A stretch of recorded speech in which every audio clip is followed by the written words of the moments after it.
The following is a presentation of VBR. Welcome, and thank you for joining us in our study of God's holy word.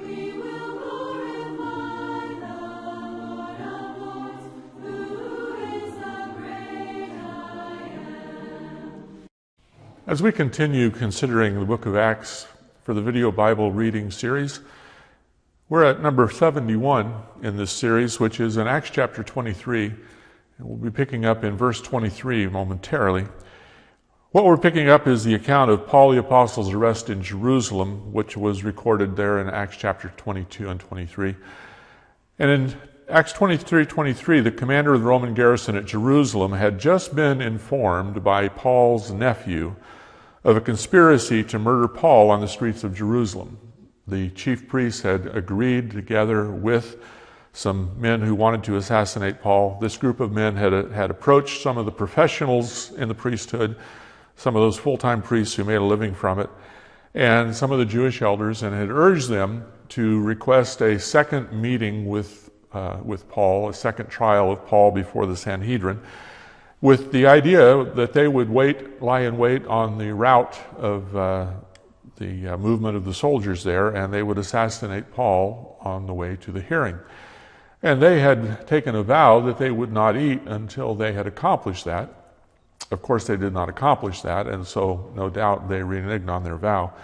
The priests agreed, but Paul's nephew again learned that the plot was underway, and he was able to go and visit Paul and warn Paul, and Paul then in turn sent him to the Roman commander, the tribune, and the youngster, the boy or young man, informed the tribune of what was in the works.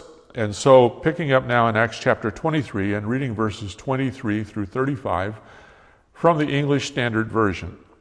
Then he, that is the tribune, called two of the centurions and said, "Get ready 200 soldiers with 70 horsemen and 200 spearmen to go as far as Caesarea at the third hour of the night.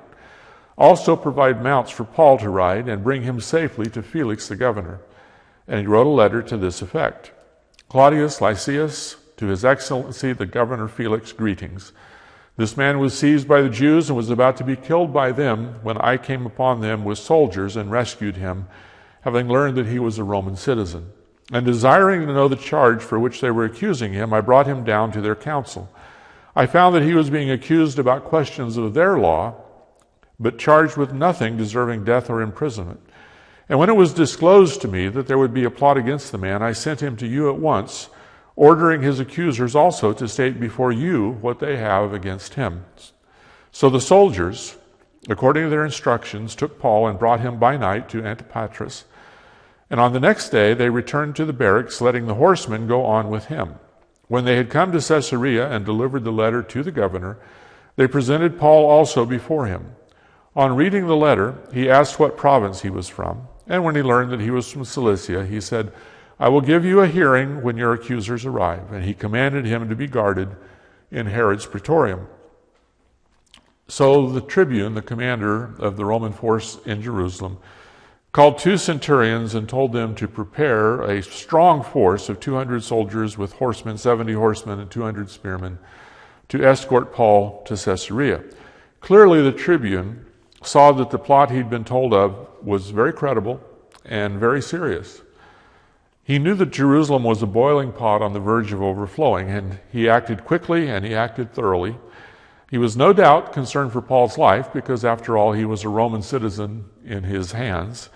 But he was also concerned for the peace of the city where he was in charge, and for the lives of Roman soldiers who might be caught up in any altercation. So he sent a significant force to guarantee Paul's security to escort Paul from Jerusalem to Caesarea. Going from Jerusalem to Caesarea, we just a couple lessons back had Paul going from Caesarea to Jerusalem. Now we have him going in the opposite direction, but this time it is as a prisoner with a Roman escort and traveling an overland distance of about 70 miles. The soldiers were to prepare and move very quickly, as their instructions from the tribune, starting at 9 p.m. that night, the third hour of the night. And Paul was to travel mounted on horseback as well. We don't know of him doing much of that in his travels. Most of the time, He was either on foot or on ship, but there must have been other occasions. He probably was familiar enough with horse riding. The destination was not just the city of Caesarea, which was the Roman administrative capital of Judea, but Paul was being sent specifically to the governor himself, to Felix. And the commander, the tribune in Jerusalem, wrote a letter to this effect. That's the language that Luke uses there in verse 25. Now, Luke's choice of words here indicates that he knew the gist of the letter, its form and its contents, but not the exact words of the letter. He wrote a letter to this effect. Luke didn't have a copy of this communique sent by the tribune to the governor, but he knew the form that it would have followed, and he knew the content, even though he didn't know the exact words. This distinction is consistent with Luke's approach to what he wrote, interviewing people who participated in the events he wrote about, using eyewitness sources, original sources whenever possible. Luke may have talked to someone who'd read the letter or heard it read, maybe have talked to someone who helped to write it, someone who was familiar with it, but he didn't have it in hand and he couldn't quote it exactly, as he had, for example, the letter that was written by the apostles and elders in Jerusalem. So Luke's integrity in such a minor detail confirms again his accuracy as a historian. The tribune wrote a letter to this effect. This was the substance of the letter, but not the exact words. Verse 26, Claudius Lysias to His Excellency the Governor Felix. Now there are some things to notice. Some of them are pro forma, some of them are according to very typical letter writing standards of the day. Beyond the identification of the author and the recipient of the letter, we have the bare bones of the story of what had happened to Paul, how Paul had been seized in the temple, how the Roman tribune had heard what was going on there, had caught wind of it, how he had gone down and rescued Paul from the hands of the rioting Jews there. There's a little bit of coloration in the way that the story is reported. And there's a focus here on the part of the tribune as reported, avoiding any responsibility for not taking proper care of a Roman citizen. The tribune wanted to avoid being blamed for what had transpired. He was watching out for himself in the form of the letter that he wrote. This tribune, Claudius Lysias, understood that Roman law was not the issue between Paul and the Jews who'd attacked him. That's very clear in the content of the letter, the gist of the letter, that he understood this was not really a Roman issue at all. This was a Jewish issue and had to do with their customs, their traditions, and their laws. The tribune did not perceive any charges against Paul that called for death or even for imprisonment. As far as he knew, Paul had committed no crimes. Nevertheless, this was sort of above his pay scale, and so he was sending it to the governor to settle. The tribune did allude to the secret plot that had been revealed and his own hasty action in sending Paul to Felix. He also told the governor that the Jews who were accusing Paul would be coming for a hearing before Felix, who was the governor of Judea. He had authority over Jerusalem and over the Roman tribune who was there. Verses 31-32, the soldiers, according to their instructions, took Paul. They'd been told to take him by night to Caesarea, and they brought him to Antipatris, roughly halfway to Caesarea. And then the next day they returned, that is, the foot soldiers returned to the barracks, leaving the horsemen to go on with Paul. So leaving Jerusalem about 9 o'clock in the evening, the troop traveled approximately 38 miles towards Caesarea, and then they stopped for the night. It would have taken them perhaps a couple of hours to go that far. Certainly they went far enough and fast enough to avoid the conspirators, who probably didn't even know about this expose that had taken place, the conspirators who had taken an oath to kill Paul. The next day, the mounted soldiers with Paul, remember that the commander instructed them to take a mount for Paul, the mounted soldiers with Paul continued the rest of the way to Caesarea, while the foot soldiers went back to Jerusalem. Verse 33, when they had come to Caesarea and delivered the letter to the governor, they presented Paul also before him. So Paul was successfully delivered to Caesarea and to the governor without incident, along with the tribune's letter of explanation. Beyond a simple inquiry as to Paul's birthplace, what province were you born in, it appears that Felix took no great initial interest in Paul. This was not a very important matter to him, and so he set it aside for the time being, holding Paul in custody in a government facility that had been built some 60, 70 years earlier by Herod the Great. And so Paul remained there under guard for a few days. Continuing into Acts chapter 24, now we have Paul as a prisoner of the governor Felix in Caesarea, in the Roman headquarters for Judea. Chapter 24, verses 1 through 9, reading from the English Standard Version. And after 5 days, the high priest, Ananias, came down with some elders and a spokesman, one Tertullus. They laid before the governor their case against Paul, and when he had been summoned, Tertullus began to accuse him, saying, "Since through you we enjoy much peace, and since by your foresight, most excellent Felix, reforms are being made for this nation, in every way and everywhere we accept this with all gratitude. But to detain you no further, I beg you in your kindness to hear us briefly, for we have found this man a plague, one who stirs up riots among all the Jews throughout the world and is a ringleader of the sect of the Nazarenes. He even tried to profane the temple, but we seized him. By examining him yourself, you'll be able to find out from him about everything of which we accuse him." The Jews also joined in the charge, affirming that all these things were so. So after 5 days, the high priest Ananias came down with some elders and a spokesman. And not sure exactly when Luke begins the count of 5 days, but presumably from the night when Paul was sent to Caesarea. After 5 days, the high priest himself came, along with some of the Jewish elders. So clearly, to Ananias, to the high priest, this was a very important matter. He wasn't required to be there, but he wanted to lend his weight to the proceedings. We previously had Paul's experience with Ananias in Jerusalem, which kind of became a personal, hostile encounter. Ananias was a high priest who was notoriously corrupt, according to Josephus, according to the Talmud. His vitriol against Paul and against Christians was potent enough to motivate him to travel to Caesarea and to lend his weight again in this case against Paul. He very much wanted to see Paul destroyed.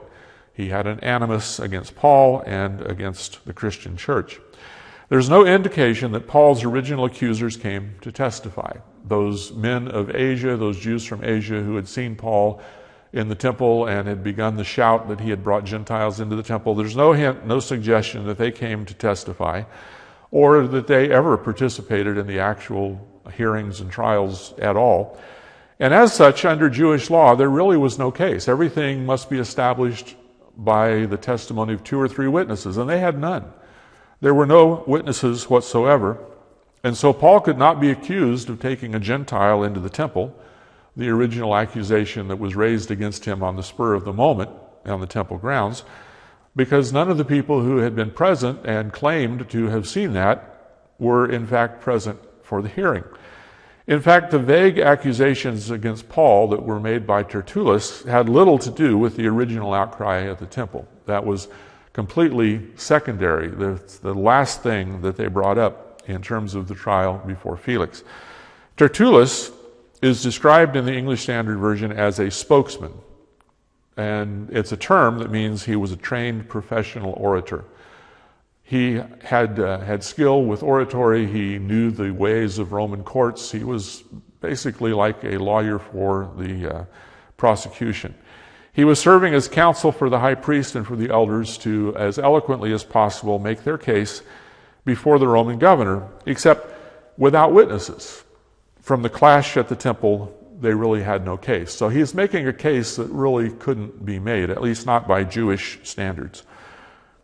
In verse 2, Acts 24, verse 2, when he had been summoned, Tertullus, so he's given his turn to speak before the governor, and he began his accusation against Paul with some very flowery oratory flattery, very flowery flattery of the governor. Flattery that was frankly not true. Felix is known to us from historical sources, including, again, Josephus in particular and Tacitus, 2 Jewish writers in the first century who were familiar with his record as the procurator, as the governor of Judea. And they both describe him, both Josephus and Tacitus describe Felix in very unflattering terms They describe him as being greedy. They describe him as abusing his power. They describe him in terms of corruption, taking bribes, soliciting violence against his adversaries, and so forth. And he was known for heavy-handed brutality. And he is regarded by those historians as bearing some definite responsibility for the deteriorating conditions in Judea and increasing violence in that region. At this point, we're at 58 AD, and just a few years after this, in 66, there's full-blown revolution on the part of the Jews against the Romans. And Felix, during his tenure of roughly 7 years as procurator, as governor of Judea, certainly contributed to the malaise and the hostility against the Romans. But nevertheless, Tertullus was very flowery in his compliments of Felix. What a great job he was doing and how grateful they were to have him in the position of governor. Felix had previously been a slave of Antonia, the mother of the Emperor Claudius, and she gave him his freedom along with his brother Pallas. Felix then, largely through the influence of his brother Pallas, who had the ear of the emperor, but Felix then had the opportunity to rise through political appointments to various offices. And he had been in the position, appointed by the governor Claudius in about 52 or 53 AD, he had been in the position of governing Judea for about 5 years when Paul was brought before him in 58. 2 years later, in 60 AD, he was recalled to Rome by Nero and tried for malfeasance, for abuse of power, for his heavy-handed abuse of Jews in Caesarea. On that occasion, again 2 years after this, when Felix was recalled, his brother Pallas was influential enough with Nero. He was a friend of Nero and had the ear of the emperor, and his brother Pallas was able to persuade Nero not to punish Felix on that occasion. At any rate, here, Tertullus' flowery praise of the governor was not genuine. It was just to win his favor. In verse 5, Tertullus, speaking of Paul, says, "We have found this man a plague, one who stirs up riots among all the Jews throughout the world and is a ringleader of the sect of the Nazarenes." Now, that's taking the same information that Luke presents to us in the book of Acts and kind of turning it on its head. Tertullus described Paul as a plague, a roving pestilence, a disease in the empire. As indicated in the conversation that Paul had with the Jerusalem elders at this point about 12 days earlier, or 2 weeks earlier approximately, Paul had quite a reputation with rumors that cast him as an opponent of Judaism. His name was all too well known in Jerusalem, not just to the church, but also to some of those who were in leading positions among the Jews. One could say that there had been riotous Jews in many places that Paul had preached. That would be true. He would preach Jesus in the synagogues. That would go well for a while until some, as Luke puts it in the case in Thessalonica, until some stubbornly refused to believe and began hostile maneuvers against Paul. And so it's true that in many places where Paul had preached, there had been tumults involving the Jews, sometimes bringing Paul before legal authorities, sometimes outright riots. But it was certainly misdirection to say that Paul stirred up those riots. He preached no violence. He had no message of sedition or conflict. He was not in any sense a traitor to Rome trying to stir up trouble among the Jews. The only sense in which he stirred up those riots was by speaking the truth from the scriptures and doing so with a genuine concern for those who were his relatives, his compatriots among the Jews. The attempt to portray Paul as an instigator of violence and to demean the Christians as the sect of the Nazarenes was in the hope of persuading Felix that Paul was a troublemaker, causing trouble for Roman governing authorities in various places. Tertullus was trying to create the impression of Paul engaging in sedition against Rome, as Jesus' accusers some 30 years earlier had done before Pilate, back in around 30 AD.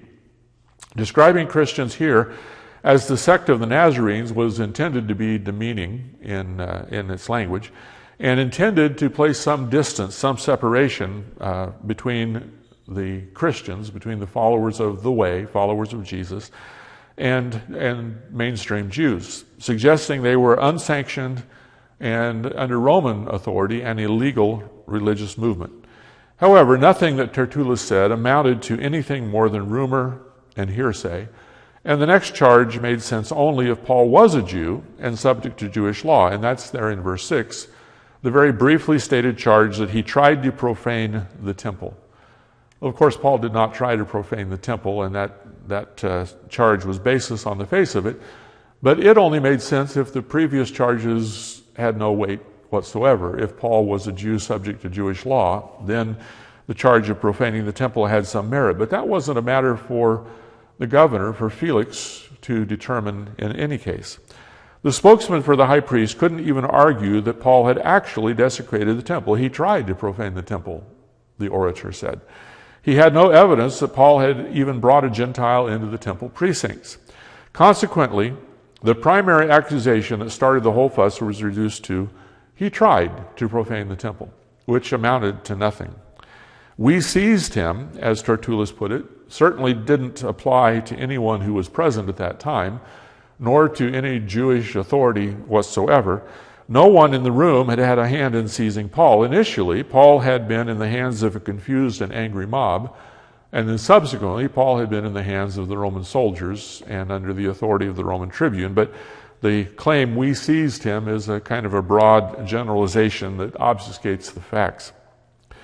In verse 8, by examining him yourself, you'll be able to find out from him about everything of which we accuse him. The invitation here to Felix to examine Paul by whatever method, and frequently Roman methods of examination could be very harsh, not merely questioning, but very harsh treatment of the body. Whatever method Felix might use amounted to an attempt on the part of Tertullus to blur the fact that they really hadn't brought any kind of evidence to bear against Paul. They were just making accusations, and rather vague and unsubstantiated accusations at that. They had no serious charges and no evidence to present. So if they could incite Felix against Paul, then Felix could, in a heavy-handed way, take matters in hand. They might succeed in destroying Paul through Felix if Felix would rise to the bait. But they couldn't destroy Paul on the basis of any meaningful charges or any evidence that they had to present. In verse 9, the Jews also joined in the charge. That is, Tertullus presented the arguments, and then the high priest and the elders who traveled with him joined together and assured Felix that all these things were true. That's right. That's who this guy Paul is. So remember that these men, the high priest and his associates among the elders, these were rich, powerful, influential people in Jerusalem. And they probably knew Felix from doing business with him before. This is surely not the first time that these men had done business with Felix. It's certainly impossible that the high priest didn't know him in a direct way. But again, while they had influence, and while Felix would want their approval in many ways to make his role easier, they didn't have any substantive legal charges, and they had no evidence at all for the allegations that they made. And Felix was certainly canny enough to see that. So reading on, Acts chapter 24, verses 10 through 21, when the governor had nodded to him to speak, Paul replied, "Knowing that for many years you have been judge over this nation, I cheerfully make my defense. You can verify that it's not more than 12 days since I went up to worship in Jerusalem, and they did not find me disputing with anyone or stirring up a crowd either in the temple or in the synagogue or in the city. Neither can they prove to you what they now bring up against me." I'm going to pause there. I said I would read through verse 21, but I'm going to pause there at verse 13. When the governor had nodded to him to speak. So the governor first called on Tertullus to make his case for the Jewish accusers, and then he nods to Paul, gives Paul permission to speak. And Paul replied that he was familiar with Felix's background. There's not a single word of compliment in what Paul says here. There's nothing flowery. There's nothing flattering in what Paul says. I know you've been judge over the nation for many years. And in fact, he had for 5 or 6 years. Felix had been judge. A simple statement of fact, not insulting, not demeaning, but also not flattering and not dishonest. Paul made a simple statement of the truth. He had no defense attorney, no orator speaking in his behalf. If we look at what Paul says about himself, when he describes himself over in the Corinthian letters, he says that he was not a strong speaker. He wasn't a great orator. His physical appearance was weak. He didn't have those kinds of oratorical skills. He was not one who had a lot of natural charisma in his speaking. But he knew how to speak the truth. And he did so as a preacher of the gospel, and he did so here as he spoke before Felix. He didn't have an orator. He had nothing but the Lord and the truth on his side, which means things were weighted in his behalf. And so without any flowery flattery at all, Paul could honestly acknowledge that Felix had been a judge over Israel for a number of years, and he could honestly say that he was glad to make his defense. Paul was glad to make his defense, present his apologia to pretty much anyone as an ambassador for Christ. Back in chapter 22 and verse 1, he had stood in front of the Jewish mob, standing up on the stairs leading up from the courtyard up to the Antonia fortress. Standing up on those stairs, he had addressed the Jewish mob and said, "Listen to my defense." He's using the verb here, the equivalent verb here, "I'm glad to make my defense." Paul wanted to make a defense, an apologetic, for his actions as a servant of Jesus Christ. He wanted Felix to hear it. He was glad for that opportunity. Part of his calling as an apostle of Christ was that he would preach before governors and kings and even the emperor himself. Felix being the governor of Judea for several years and authority in Samaria some years before that, Paul could be sure that he already had some background. He could not have possibly missed out on hearing about the sect of the Nazarenes, as his opponents put it, or the way, as Paul described it. In both traditional Judaism, he certainly was familiar with traditional Judaism, as we'll see a couple of verses further along, and he certainly had some familiarity with the message of Christ, with the proclamation of Jesus after so many years there in Judea. So Paul was glad to have the opportunity to speak to Felix about the way of the Lord. Verse 11, you can verify that not more than 12 days ago, Paul had not had time to stir up a lot of things in Jerusalem. He'd only actually come to town 12 days previously. And he had gone up, as he says, to worship in Jerusalem. 5 days before this, he'd been hastily transported to Caesarea before the moment when he's standing before Felix by the Roman soldiers. And just before that, he had almost completed, hadn't quite completed, had almost completed the 7 days of purification rituals for the 4 men who were completing their vow, visiting the temple with the 4 brothers that were going through that ritual purification. Paul, being caught up in trying to keep peace in the church and clear up his reputation with the Jewish brethren in Jerusalem, had been too busy with other things to visit synagogues or preach publicly in the temple. This trip for Paul had been focused on meeting needs for impoverished Jewish brethren and strengthening the bond between Jewish and Gentile Christians, and hopefully opening doors for the Jewish people to become believers. So Paul had been quietly going about his business in Jerusalem prior to the uproar in the temple. Verse 13, neither can they prove to you what they now bring up against me. They were vague charges, they were broad charges, they had no evidence for any of those charges. And that didn't need a lot of lofty oratory or explanation either. Felix was certainly sensible enough, canny enough to see that these things didn't have any weight to them. Paul's accusers were vague about their accusations, and they brought no evidence to make their case, just rhetoric. And that's where we'll pick up the story in our next session, is with Paul continuing his actual defense before Felix, actually making the case for Christ in the process.